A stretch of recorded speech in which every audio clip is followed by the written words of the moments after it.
guys, it's David Vonderhaar here to talk about our first patch update to Black Ops 3 while it's still in beta phase to alter weapons and specialist abilities. Since we're actually taking your feedback and looking at our little black box, which isn't my book of bitches that I like to fuck, this is not a demo, even though it says so in some of our error messages for all of the times the Xbox One version has crashed.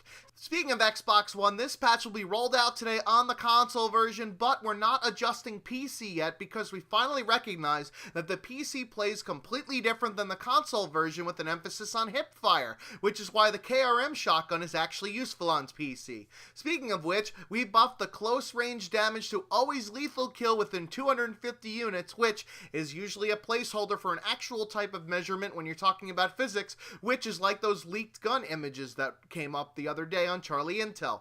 We'll resolve the actual measurement at launch to most likely be meters, since that's the measurement that everybody else uses besides the conceded United States.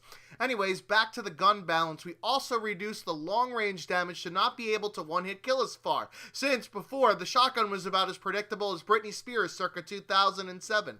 Now that we have distinctive ranges, the shotgun should kill in a much more repetitive and meaningful way. The other shotgun, the Haymaker 12, got a fire rate buff to allow the clip to empty in 2.25 seconds, which is the average masturbatory time amongst high school students. On to assault rifles, the M8A7 was even more powerful than the Black Ops 2 variant, which is why it's an A7 instead of an A1. So, we had to have the fire rate reduced and the recoil increased so that, unlike Advanced Warfare, we'd like to have more than two guns rule both competitive and public games. The other burst gun, the XR2, was complete shit, so we reduced the time between bursts by a single frame, which, as everybody knows, is where all of the issues in Treyarch games often occur.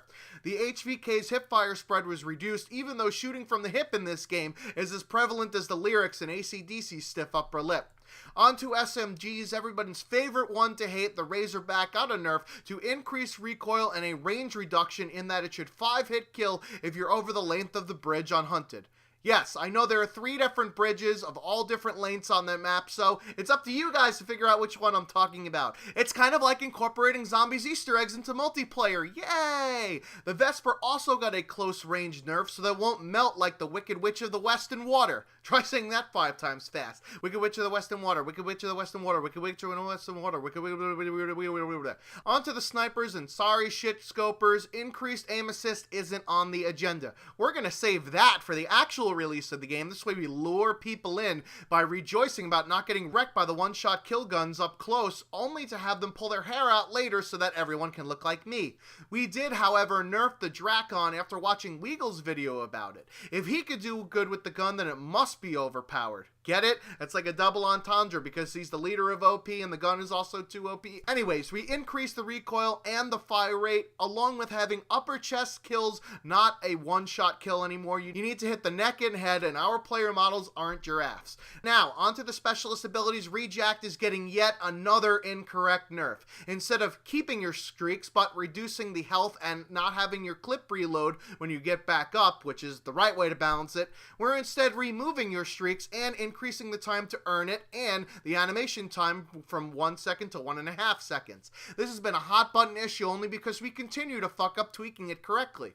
Other changes to specialist abilities include buffs to kinetic armor from 5 to 7 seconds, active camo up from 4 to 5 seconds, and overdrive up from 5 to 5.5 seconds to make them not throwaway selections. We nerfed the vision pulses range down to 2 times less than the bridge that I was speaking of earlier, just to make it cryptic enough for you, and glitch takes longer to earn and sends you not back as far in units. Specialist weapon tweaks include a nerf to the Tempest to make it such that you actually have to aim at the person in order to kill them, and the time that you're watching a seizure in the kill cam is down to 2.5 seconds instead of 3.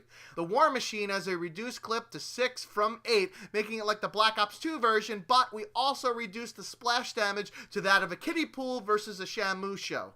And the Ripper has been buffed to take less time to earn and to be activated slightly longer. We're still unsure about the commando effect, but nobody's cried about it like everything else on this list. As a token of our appreciation by sticking it out through all the freezing and crashing, we're extending the beta to Monday night in order to get a feel for how these changes work. Remember kids, the empty can rattles the most and the squeaky wheel gets the oil, so keep on binging.